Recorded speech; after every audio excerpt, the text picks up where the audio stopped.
educator myself, I've always been looking for ways to engage my students in productive, fun, and meaningful conversations. In this session, I'm going to show you how you can use Microsoft Flip to foster engagement in your classroom.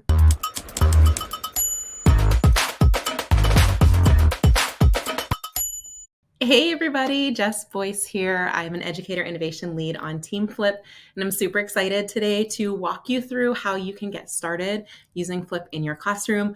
I am a former middle school math teacher, and I used it all the time to engage my students and just have these gorgeous mathematical conversations. I loved being able to hear from them and that they could share with one another. So I am going to walk you through it, and we're going to hop right in.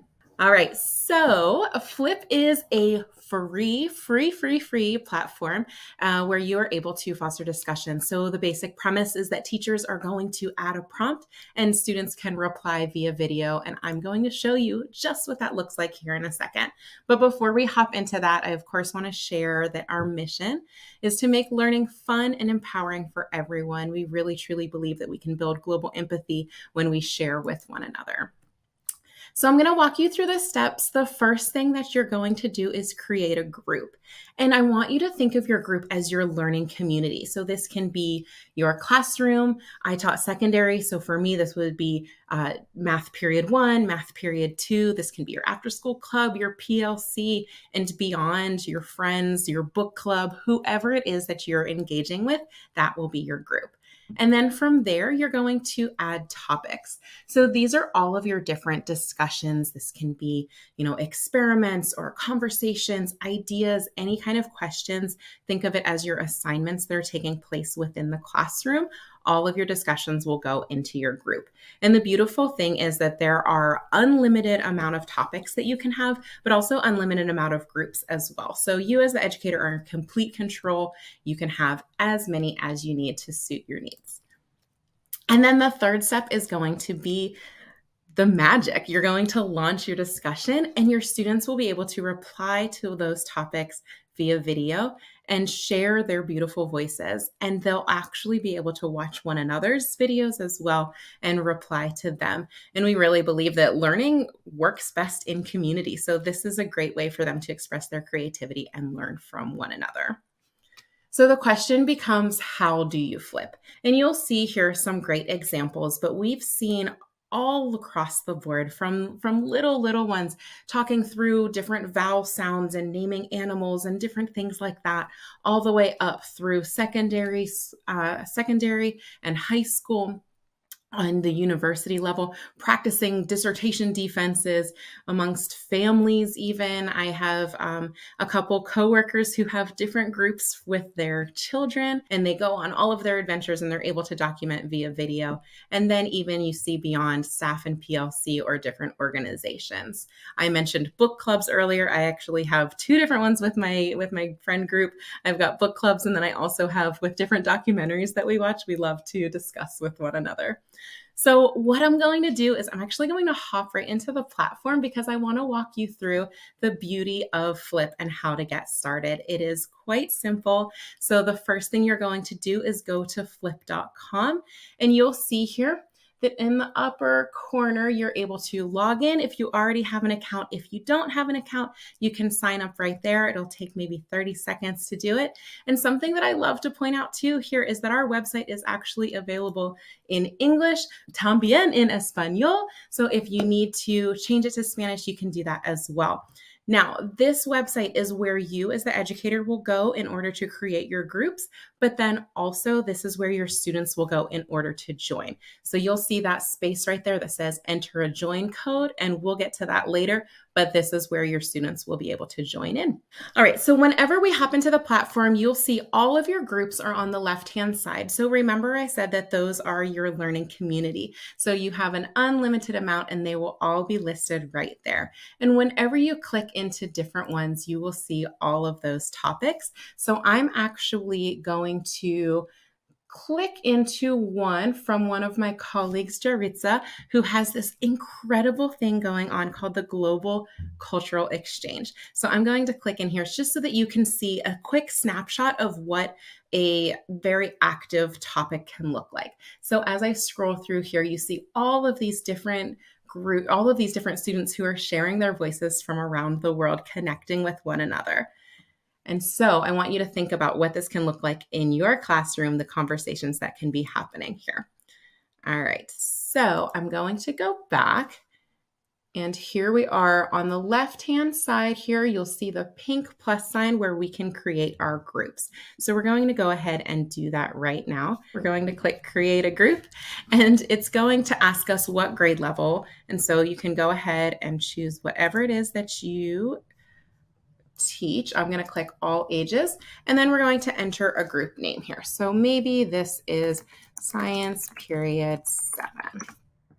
All right, so when we're creating the group, you can add in your background if you want to add in some of your own, so maybe a different photo that you might have of your students, or a prompt or something that just sparks the discussion. Whatever you want can be your background. I'm just going to grab these books right here, and then we're going to hit create. Now, just like that, the group is already created. So you'll see that there are some share options here. You can actually edit this link to make it something easier to remember. I always would have my last name and then whatever period class they had me, so that they knew throughout the entire year. If they went into Boyce period 7, that's where all of their assignments were going to be. And you'll see that the default is anyone with the link can join, but I just want you to be mindful of that this is one that I personally use when I'm sharing with adults, but you can choose only people that you approve can join, and you have some other share options here, Google Classroom, and email address or domain.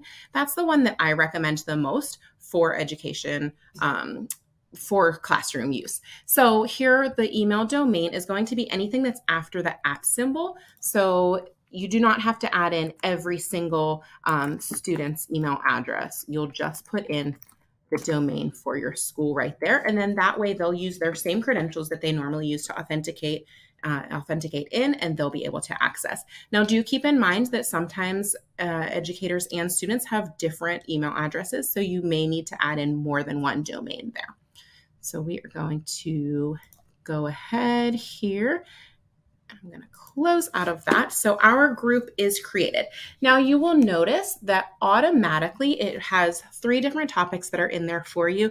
These are just examples, ones that we've seen that people like to use, but they're there for you to play with or to not use, totally up to you. But I'm going to show you how you can create your own topic. On the right-hand side, you'll see add topic. We're going to click there. And you have a couple of different options. So you can add in a question or idea that you'd like to discuss, and it can just be one question right there. Why is the sky blue? Nice and open-ended. So, and that can be all that you have. However, if you want it to be a little more in-depth, you can fill in the description there as well. And you have up to 1,000 characters that you can use to type in here. So really be intentional about what it is that you're asking your students, what you want them to be engaging with. You can add in links here as well.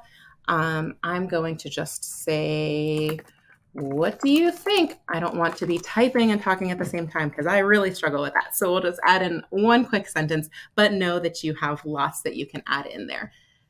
And then you can add in your topic media. So importing an image, record a video, add in a GIF. I'm going to just do a Giphy real quick. We'll say sky, and there we are. And we'll add that in. You can also add in up to 9 different attachments. So if it's a situation where you want them to watch a YouTube video and then read an article and then tell their thoughts on it, that's something that you can do as well. And then you need your recording time. So the default is 2 minutes, but you can actually do as little as 15 seconds all the way up to 10 minutes. So just really thinking of what is it that I'm asking my students to do and put the appropriate time there. I've found that around 90 seconds is really the sweet spot, but as I said earlier, as the educator, you are in complete control. So put in whatever makes sense for you. And then that's all there is to it. You can post the topic right from there, but I do want to show you one other thing. Up here, you have the settings option. Now, I'm not going to walk you through all of them because there's a lot, but go in and just see what makes the topic what is best for what you need for that specific topic. But I do want to show you one thing here that is moderate student activity. So this is defaulted to off, but you can go in and turn that on. And what that means is that whenever your students reply via video, their video is going to come to you first, not to everyone in the class. So that's really helpful if there's things that you just want to make sure that everyone's being appropriate, etc. But it's also really helpful in case, you're doing an assessment and you don't want them to see one another's responses, or if you have anything that just needs to be coming to you, you can have that happen as well. But then whenever the moderation is on, once you want to activate the videos, if you so choose, then you can hit active and it will be shared with the rest of the class. So there's lots of other options there. So I would encourage you to go in, play around, see what makes sense for you for your topic. But I'm not going to do all of that right now. So we'll just hit post topic and then we're good to go. And you'll see that there's some more share options. You can copy and paste wherever you communicate with your students digitally, but then there's also embed codes, share to Google Classroom, share to Teams, Remind, and things like that.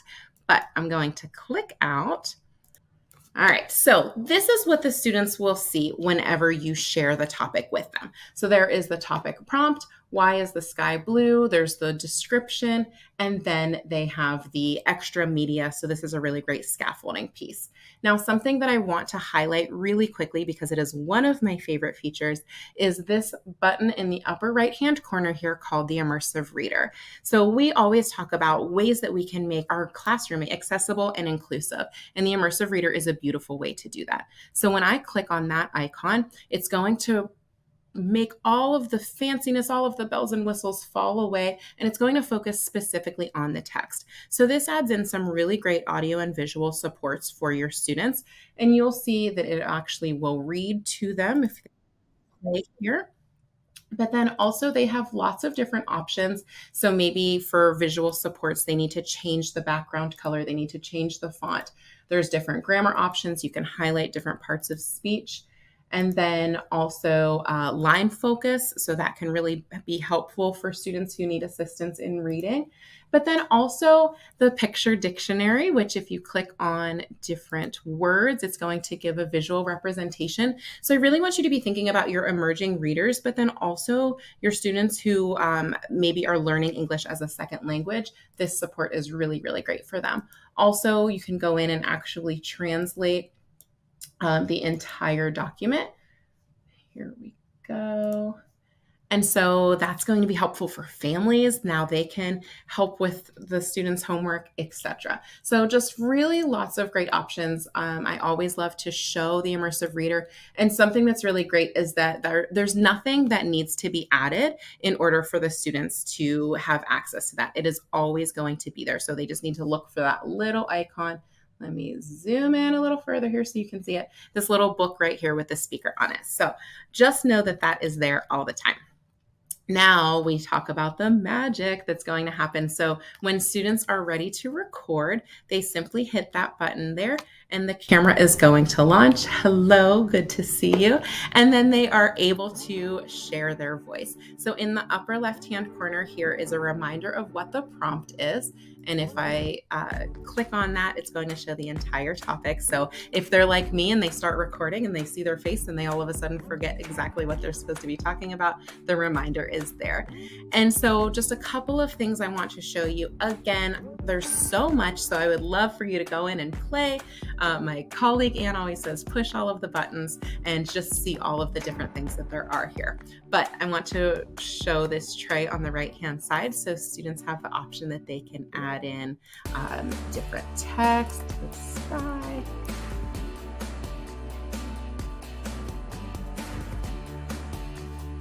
And so something that's really beautiful is that while they play with these different features, they can really showcase their own creativity. So we've got text, they can add in digital inking, stickers, GIFs. There's filters. So let's see if there's one that gives us like a bluish. maybe here. All right, so why the sky is blue. And then they can actually add in their own images as well. So maybe they have a picture of their homework that they had done that they want to import here and then talk about it, different things like that, all sorts of different creative options. Something that as a math teacher, I always love to show as well is the boards. So this can actually, when we click here, it's a split screen or it can go all the way. So think about students walking through math problems there, and they can actually have the screen split and be talking through their processes. I always go the wrong direction, and they can have it written out there as well. Or if you have a student who's kind of shy and doesn't want to show their face, you can have the board be the full way, and then they can talk through their things as well. All right, I'm actually going to turn off this filter just because it's a little bit distracting to me, but I did want to show you that the option is there. All right, and then we have a couple other things here. We have these incredible lenses that really allow students to bring in fun pieces. And again, I said that maybe there's a student who's a little bit timid and they still want to share their voice, but they don't want their face front and center. So there's lots of fun options here that they can, maybe we'll turn into an emoji. You still get to hear their beautiful voice, but they have a little bit more confidence. They can be a little goofy that their face is not directly on the screen, but also not all of the lenses will cover their faces. There's different fun ones that they can do as well. And just really, picking what makes sense for them as they're creatively telling this story while they're answering questions. And then on the left-hand side here are our backgrounds. And so video backdrops, there are picture backdrops, but then also they can share their own screen. So maybe they're walking through steps, they were doing practice on IXL and they wanted to show how they were able to solve those problems. They can actually share their screen as their backdrop as well. So lots of different fun ways that they can really be sharing their creativity. They can drop themselves down. There we go. All right, so I'm going to go ahead and record my video. It gives them a lovely countdown. Hi, my name is Jess, and I think that the sky is blue because there's lots of water on the earth and it's a reflection up into the air. It's not really what I think, but we're gonna use that for this example. All right. So there they have their video, and they can actually record again if they made a mistake and they want to redo. There's a button here for them to retake it. They can add in additional pieces, but we're gonna go ahead and say, you know what, that was perfect, let's go with it. They'll click the next button. They can watch it and make sure that they included everything that they needed to. If they forgot something or want to add more, they can simply hit this add button and they can go back and add in additional pieces. They can do some minor editing, split the clip. There's actually a place to add music. This is one of my favorite things. I don't know that I will ever record a video without adding music in the background anymore. And then once they're ready to go, they're going to hit next, and it will pull in a cover, but they can also take a selfie if they'd like. All right, we're good to go. Confirm. And just like that, the video will be able to be uploaded. So captions here, or maybe you want them to include a link. Maybe they had to write a paper and then the video is just giving a summary and then the paper is linked right there. All sorts of different options. Again, I've said it twice, I'll say it again. You as the educator are in complete control of what the purpose is here for these videos. So we're going to hit post to topic, and just like that, it's going to move it over into the topic that you had created, and it is ready to be shared. So we did not have moderation on for this specific topic, so you'll see that it pops up there immediately. If it was moderated, you would see it say hidden, and then you would know that you can go in and activate it. Now, once the students have recorded their videos, they can go in and watch each other's just by pushing on it, and then you'll see it will play, and then they also have the opportunity on the right-hand side here to comment, and they can comment via video or via text, and this is just a really beautiful way to foster conversations. And then you'll notice down here for the educator, you have the option to do public comments versus private comments. So sometimes it's something that, there's a question that would be for the good of the class to share with everyone, so you can make it a public comment. Sometimes it's a comment that you want it to just go specifically to that student, and you can choose to do that right there as well. So that's the basics of how to get started with adding a group, adding a topic, and then sharing with your students. So one more thing that I want to show you is that if I click on my picture in the upper right-hand corner and go to Discovery, this is a really beautiful place where you can find lessons that you can use. You can find topics that you can use with your students. So it's that whole work smarter, not harder mentality, right? We have almost 50,000 topics that have been created by educators around the world, as well as some fantastic partners that you have access to completely for free. So I'm going to scroll through a little bit here so that you can see you have the option to browse by subject. You can see timely topics that are trending, our partners. I'm actually going to click into our partners so you can take a peek right here. There are so many different partners, lots of names that you've heard of before, lots of names that I'm sure you have not heard of. I have been learning about some incredible different companies just by looking through our Discovery library. And so I'm going to click on Lily Hevish. She's this wonderful student who actually makes incredible dominoes art, but then she also brings those videos in. She brings in her different dominoes things and then ties it into a different lesson. So we're going to look at this women in STEM here. So what happens is you see all of those topics, you click on one and see, is this something that I want to use in my classroom? Okay, so it talks about women in STEM. It has an article, and then you can see on the right-hand side different tips on how you can use that topic. If you feel like this is good for you and one that you want to add, you simply hit add topic, and you can add it to your group, or you can save it for later, completely up to you. Now, there are so many different options here. So maybe that one doesn't fit for you. That's completely okay. You can go back. So you can search for what it is that you need. So if you're doing a specific subject, let's go here. We had chose science as our group that we created, and then you can choose your age level and then go from there. All right, let's choose here. Oh, look.